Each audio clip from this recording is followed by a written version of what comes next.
Okay, so as you lovely folks know, I have been kind of wrestling with the length of my show and trying to figure out what the right balance is of talking about all the things I want to talk about while not boring an audience to death.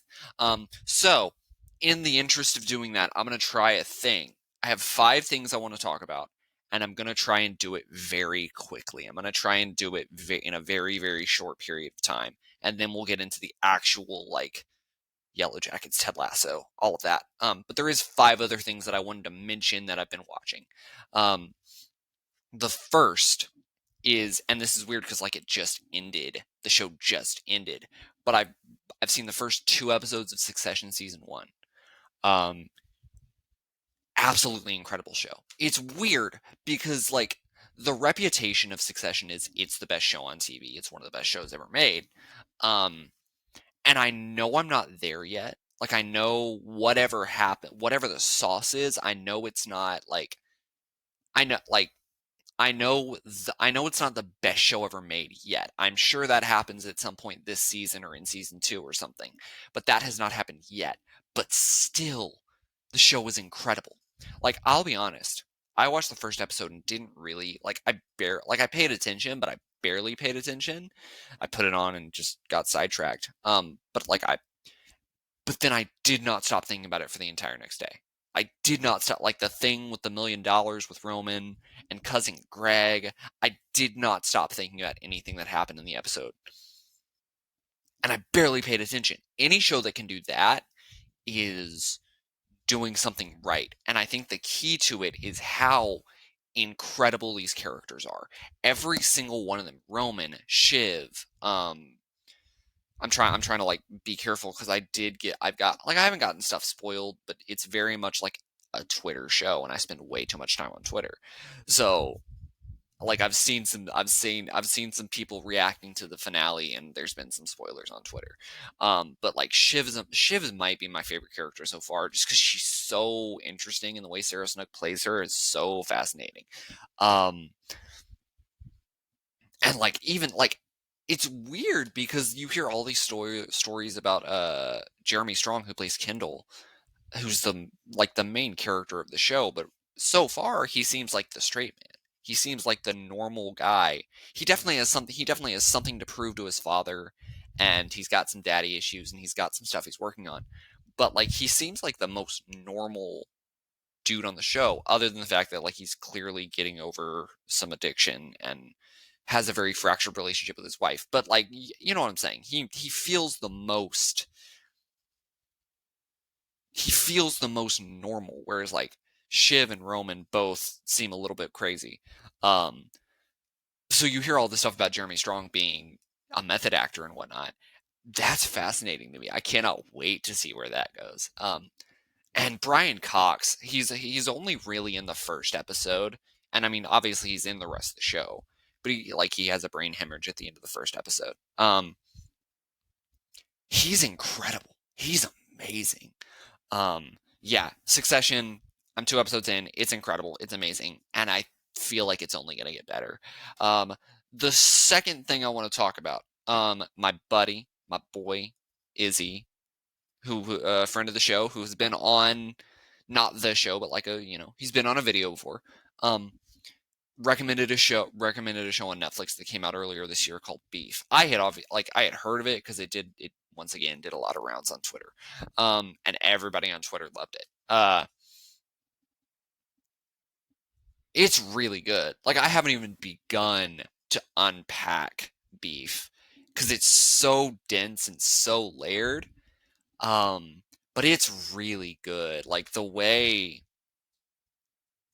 that just the way these two people in this one moment of like weakness almost descend into, and it like literally consumes their life, this one moment of rage, and it literally consumes their entire life. um yeah, Beef is really good. There's some stuff in like episode 3 when he goes to church that like hit like that I have not even begun to unpack this show and I cannot wait to unpack it and watch more and read more and all that. Beef is really good. The third show that I've been watching, there was three things, right? Well, I've been watching a show called Unicorn Warriors Eternal on Max. Can we just talk about the HBO Max thing? It's so dumb. Why would you take one of the most recognizable brands in show business in HBO that has a 30-year reputation for top shelf television and get rid of the HBO and just call it Max? That's the least, like in terms of marketing, somebody needs to be fired. That's the least marketable, Googleable name for anything ever. It's really dumb. Anyway, Unicorn Warriors Eternal. I've done a couple shorts on this. It's really, really good. It starts off like kind of generic. Like the first like 5 or 10 minutes of the first episode. It's an animated show on Adult Swim, so it's 22-minute episodes. The first like 5 or 10 minutes of the first episode feels a little bit generic. Like they just like there's Merlin and stereotypical elf swordsman guy and stereotypical monk spiritual guy and stereotypical superpowered witch lady. But the more you get into it, because then episode one because then like it's a show where like these mantles are passed down from generation to generation. So then you get to the point of like this, and like there's a robot named Copernicus. Oh my god, I just remembered something that happened in the last episode that I kind of forgot about. Wow, no spoilers. But there's a robot called Copernicus who goes into hiding and then will come out and awaken these heroes at the moments that they're needed in history. Which is it's really cool. It's really cool. But then you get into like it's set in 1870s London. It's a steampunk show, which is also awesome. You're in 1870s London, and it tells the story of one of the people who will be inhabited by these heroes. And there's this like conflict between the hero and the normal person that she's going to inhabit. And the show just does a really, really good job of like that's just a really, really interesting dynamic of one person who has a higher calling or has this calling, and that calling itself coming into conflict with one another and their two separate lives, because the generic elf dude that I mentioned earlier is in love with the witch lady, but the person that the witch lady inhabits in 1870s London, none of what I'm saying makes any sense, and I apologize.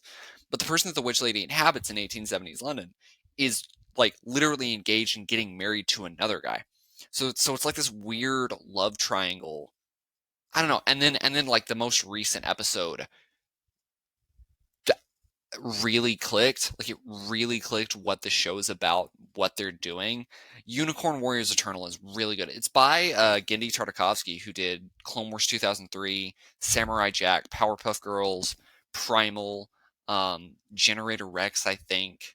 Yeah, Tartakovsky's been around forever. He's done nothing but good stuff for a long time. Yeah, that show's really good. I could have swore there was 5 things. I should write this stuff down. Succession, Beef, Unicorn, and then like I didn't watch the whole thing, so I'm not gonna do a whole segment on it. But when I got up this morning, a movie called Sink the Bismarck was on TV, which is a movie from like the 50s, and I saw the last like 30 minutes of it, and I'm always surprised when old movies are as good as they are. And I know that sounds very Gen Z loser of me. But like when I see like a movie from this year that has great action, great tension, great character work, I'm not that surprised by it, because like we have the most ability to control the medium now. Whereas back then, they had to do everything for real and they had to get it done.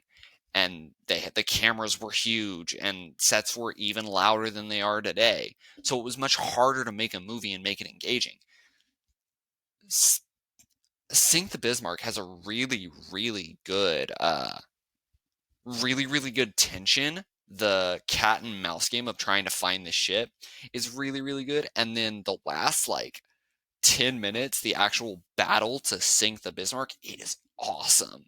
It was one of the coolest things I've seen in a minute. Yeah, old movies, they're all good. They're not all good, but old movies, they are good. They are actually really good. Yeah, I honestly, there was a fifth thing, I swear, but I cannot remember what it was. I cannot remember what the fifth thing was. That's really dumb of me.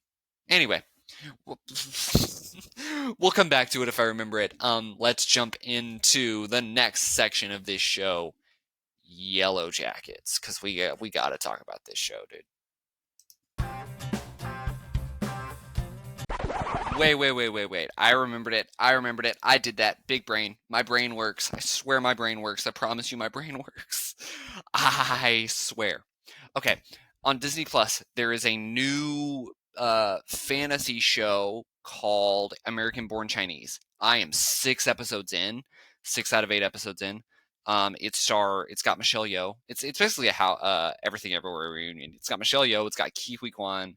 It's got Stephanie Sue is in it. I even oh god, I can't remember his name. The Gong Gong from Everything Everywhere. I can't remember his name. He's an actor who's been in the business for 80 years. He has 300 credits. He's incredible, and I cannot remember his name right now. Juliette Lewis. No, that's a old joke about Yellow Jackets from a long time ago, but I can't remember his name. Anyway, this show's weird. It's good. It's good. Don't get me wrong. I'm gonna finish it. I think it's good. I was just not expecting.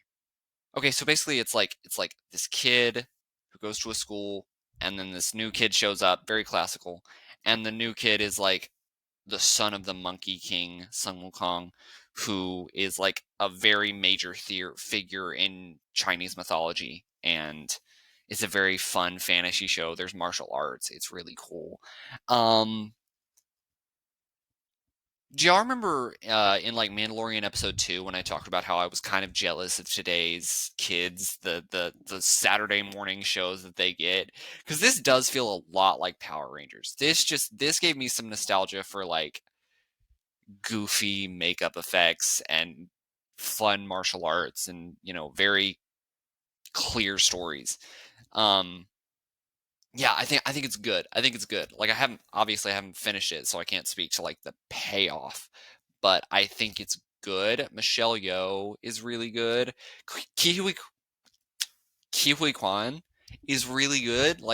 He's always really good. I'm curious because the way he plays in the story is he's only been seen in the past because he's a television star in the show, so he's only been seen on TV until the last episode that I watched, and now he's now he's an actual character of the show.